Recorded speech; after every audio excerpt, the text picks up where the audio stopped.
2023년 10월 21일 저는 제25회 부천 국제 애니메이션 페스티벌에 방문했습니다. 제가 사랑에 맞지 않는 야마다 나오코 감독의 신작 단편 영화 기억의 정원을 관람하기 위해서였습니다. 만약 제25회 BIAF에서 기억의 정원을 관람하신 분이 계신다면 어떤 감상을 받으셨을지 궁금합니다. 제가 극장을 나서며 들었던 다른 관람객들의 감상은 이해하기 어렵다가 대부분이었기 때문입니다. 당연하다면 당연한 감상이라고 생각합니다. 단편 영화는 장편 영화와 달리 러닝타임이 짧기 때문에 짧은 시간 안에 주제와 이야기를 표현하기 위하여 관객에게 많은 정보를 빠르게 전달하려는 경향이 있기 때문입니다. 기억의 정원 역시 그러한 경향을 어느 정도 갖고 있습니다.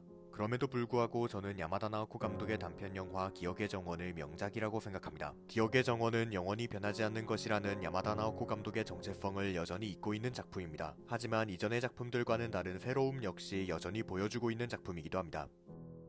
야마다 나오코 감독의 단편 영화 기억의 정원은 연인 간의 사랑과 깊게 연관되어 있는 만남과 이별의 순환을 다루는 작품입니다. 그렇다고 해서 기억의 정원이 연인 간의 사랑을 경험해본 사람들만이 이해할 수 있는 영화인 것은 아닙니다. 언제나 이야기하는 것이지만 야마다 나오코 감독의 주제와 정체성은 영원히 변하지 않는 것입니다. 만남과 이별 역시 그러합니다.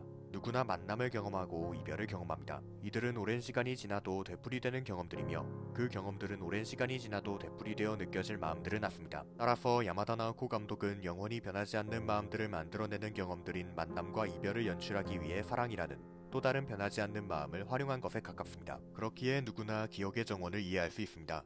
지금까지 우리는 야마다 나오코 감독의 단편 영화 기억의 정원의 토대가 되는 만남과 이별이 무엇을 위하여 기능하는지에 대해 알아보았습니다. 그렇다면 우리는 이제 두 경험들의 과정을 파헤쳐야 합니다. 기억의 정원은 이전에 사랑했던 사람과의 기억이 아직 남아있는 방에서 홀로 일상을 살아가고 있는 여주인공의 모습이 반복되는 장면으로 시작됩니다. 그 모습은 얼핏 보면 여자의 시점에서 영화가 전개되는 것처럼 보일 수 있습니다. 하지만 야마다 나오코 감독은 영국에서의 인터뷰를 통해 그것은 사실이 아님을 밝힌 바 있습니다. 동시에 기억의 정원은 여주인공이 사랑했던 남주인공의 1인칭 시점으로 전개되는 영화이며 관객은 작품을 통해 직접 그 시점이 되어보는 것이라고 이야기했습니다. 그렇다면 기억의 정원은 흥미로운 영화가 됩니다. 세상을 떠난 남주인공의 1인칭 시점이 그대로 카메라가 되고 카메라는 남주인공이 사랑했던 여자친구인 여주인공을 촬영하는 것으로 관객을 남주인공의 1인칭 시점에 동화시켜 끝내 관객은 영화의 권능인 카메라의 본질을 카메라 그 자체가 되어 체험하고 이해하게 될 수 있는 것. 영화를 사랑하는 사람에게 있어 이보다 더 흥미로운 것이 어디 있을까요?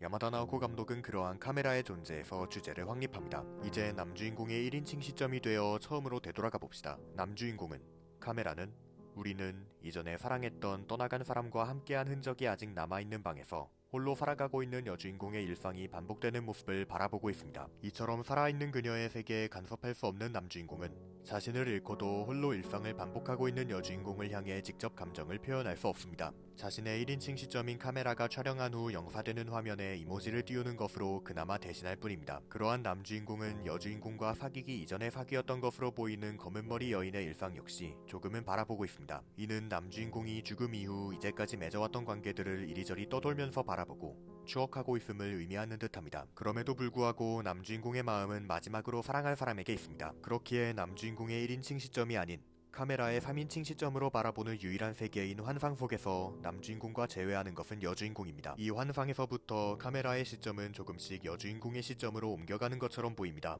라브리 사마장의 음악이 시작되면서 여주인공과 남주인공이 함께 갖고 있는 기억, 함께했던 일상들은 필름이 돌아가는 듯한 플래시백을 통해 여주인공이 홀로 반복해왔던 일상들과 오버랩됩니다. 잠시 여담으로 빠지자면 이는 타마코 러브스토리에서도 시도되었던 것이며 이를 통해 야마다 나오코 감독은 여전히 영화에 대한 애정을 영화를 통해 표출하고자 한다는 것을 알 수 있습니다. 이처럼 여주인공과 남주인공의 공통된 기억과 일상이 겹쳐지면서 카메라의 3인칭 시점으로 바라보는 유일한 세계, 두 사람이 재회할 수 있는 환상의 세계는 만들어집니다. 여기서부터 관객은 조금씩 여주인공의 시점을 통해 그녀의 감정을 읽어낼 수 있게 됩니다. 환상의 세계에서의 여주인공은 사랑을 추억한 끝에 환상으로 남아 현현한 남주인공과 회유하면서 완전한 이별을 이루어낼 수 있게 됩니다. 사랑해, 안녕히, 가사이자 여주인공의 대사인 이별의 고백. 따뜻하고 쓰라립니다. 재회와 완전한 이별 이후의 카메라는 더 이상 남주인공의 시점을 반영하고 있는지 여주인공의 시점을 반영하고 있는지 명확하게 알 수 없어집니다. 이별을 고백하는 여주인공의 모습을 촬영하는 카메라는 남주인공의 시점이었을까요? 여주인공의 감정을 반영한 시점이었을까요? 진정한 이별 이후 남주인공이 성불했다고 생각한다면 후자일 수 있겠지만 후술할 마지막 장면에서 빈방에 함께 들어온 커플 중 한 명이 여주인공이라고 생각해본다면 여전히 카메라는 남주인공의 시점을 반영한 채로 추억의 방에 남아 이전의 사랑인 검은 머리의 여인을 바라본 적이 있었던 남주인공처럼 다음 사랑을 만나게 된 여주인공을 바라보고 있는 것일지도 모릅니다. 하지만 남주인공과 여주인공이 진정한 이별을 이룬 시점에서 중요한 것은 카메라보다도 영원히 변하지 않는 것이라는 야마다 나오코 감독의 정체성입니다. 마지막 장면, 이별과 함께 비어버린 방에는 새로운 커플이 들어옵니다. 그 커플 중 한 명이 여주인공인가 아닌가는 그다지 중요하지 않습니다. 중요한 것은 반복된다는 것입니다. 만남과 이별은 반복됩니다. 비어버린 방에서 새로운 만남을, 사랑을 시작한 커플은 빈 방을 새롭게 채워나갈 것이고 언젠가 이별하게 되면 방은 다시 새롭게 비어버릴 것입니다. 이것은 반복됩니다. 야마다 나오코 감독은 그렇게 채워짐과 비워짐을 반복하는 방에 꽃병을 갖다 둡니다. 그 순간 카메라는 다시 중요해집니다. 카메라는 아네모네 꽃이 담긴 꽃병을 촬영합니다. 그 꽃에는 지금까지의 모든 기억, 사랑이 담겨 있습니다. 영화 속에 명확하게 명시된 그 꽃의 주인은 세상을 떠난 남주인공에게 마음을 가진 적이 있었던 여주인공과 검은 머리 여인입니다. 그러나 채워짐과 비워짐을 수없이 반복하는 방에 꽃병이 놓이고 카메라가 이를 촬영함으로써 앞으로도 수많은 만남과 이별을 반복할 커플들 역시 꽃의 주인이 됩니다. 그리하여 카메라는 만남과 이별이라는 영원히 반복되는 경험을 촬영하게 되고 자연스럽게 만남과 이별이 만들어낼 마음들은 암시될 수 있게 됩니다. 이것이야말로 수많은 만남과 이별의 반복들이 두고 간 마음, 꽃이 아름답게 피어있는 기억의 정원일 것입니다.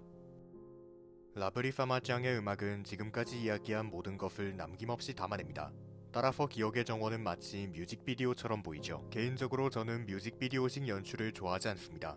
정확하게 말하자면 노래가 흘러나오는 동안 무의미한 장면들이 흘러나오는 연출을 좋아하지 않습니다. 신카이 마코토 감독의 영화 날씨아이가 그 예시입니다. 하지만 저는 기억의 정원을 뮤직비디오식 영화라고 생각하지 않으며 설사 뮤직비디오라고 하더라도 흘러나오는 음악과 함께 상영되는 장면들이 무의미하다고 생각하지 않습니다. 저는 뮤직비디오를 음악가가 부르거나 연주하는 음악을 영상으로 담아내는 장르라고 생각합니다. 기억의 정원은 그러한 뮤직비디오의 정반대에 서 있는 영화입니다. 기억의 정원에서는 뮤직비디오와 정반대로 음악으로 화면 이나 이야기, 주제 같은 영화의 전부를 남김없이 담아냅니다. 이를 통해 우리는 야마다 나오코 감독에게 있어 음악이란 감정 및 관계와 함께 자신의 주제를 표현해내는 도구임을 알 수 있게 됩니다.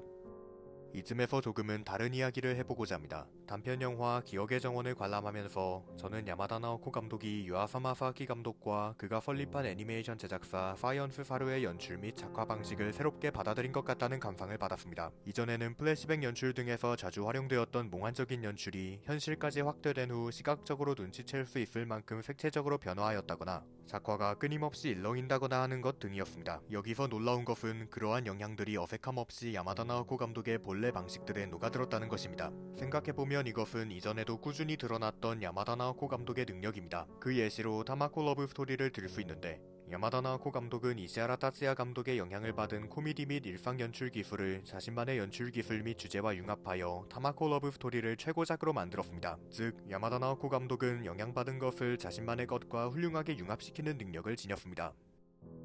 야마다 나오코 감독의 신작 단편 영화 기억의 정원은 가히 야마다 나오코 감독의 신지평이라고 부를 수 있습니다. 지금까지 야마다 나오코 감독은 기억의 정원만큼 노골적인 이별 그 자체를 그려낸 적이 없었습니다. 타마코 러브 스토리의 미도리는 실현했지만 딛고 일어서고 리즈와 파랑새의 노조미와 미조레는 언젠가 갈라질 것이지만 그럼에도 지금은 함께합니다. 그러나 기억의 정원의 이별은 그대로 끝입니다. 잠깐의 재회와 함께 진정한 이별의 고백이 있을 뿐 이별한 자들은 재결합하지 못합니다. 대신 새로운 만남이 탄생합니다. 여기서 야마다 나오코 감독의 주제, 영원히 변하지 않는 것은 진보합니다. 이전에 야마다 나오코 감독은 한 가지의 마음을 깊게 파고들었습니다. K-ON의 학창시절, 타마코 러브 스토리의 첫사랑을 둘러싼 결실과 시련, 리즈와 파랑새의 남성은 제대로 이해할 수 없는 여성들 간의 묘한 우정 등입니다. 그렇다면 우리가 알고 있는 야마다 나오코 감독은 기억의 정원을 통해 분명 이별과 그 마음을 그려내야 했습니다.